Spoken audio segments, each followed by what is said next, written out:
శ్రీమాత్రే నమః. శ్రీ గురుభ్యో నమః. మనకు వాస్తులో ముఖ్యమైనటువంటి యొక్క దిక్కు తూర్పు దిక్కు. మనం తూర్పు దిక్కే ముఖ్యమైనటువంటిది అని ఎందుకంటామంటే, దిక్కులలో అన్నీ ముఖ్యమైనవే, దేని ప్రభావం దానికే ఉంటుంది. అయినను తూర్పు దిక్కుకు అధికమైనటువంటి ఒక ప్రాధాన్యత ఉంటుంది. తూర్పు దిక్కు నుంచి గనక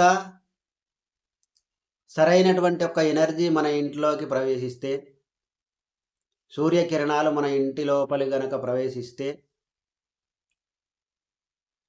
ఆ ఇంటిలో నివసించేటువంటి ఒక వాళ్ళు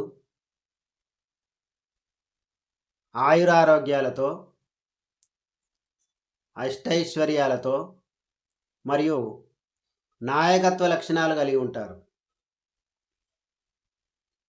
సూర్యుడు లీడర్,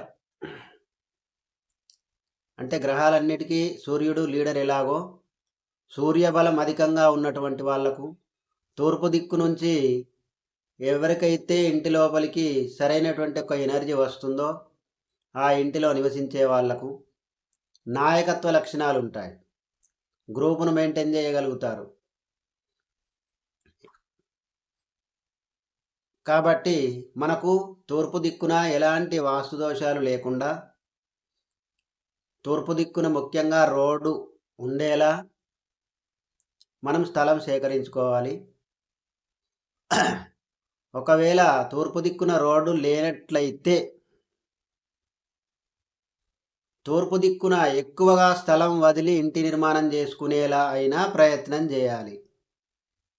అప్పుడు మన ఇంటి లోపలికి సూర్యరశ్మి ప్రవేశించి ఆ యొక్క సూర్యకిరణాల ద్వారా ఏదైతే ఎనర్జీ ఉంటుందో ఆ ఎనర్జీ ఇంటి వాళ్ళందరి మీద కూడా ప్రభావం చూపి చక్కటి ఆయురారోగ్యాలతో, అష్టైశ్వర్యాలతో, నాయకత్వ లక్షణాలతో ఉండేలా ఆ యొక్క గృహం మిమ్మల్ని చూసుకుంటుంది. స్వస్తి.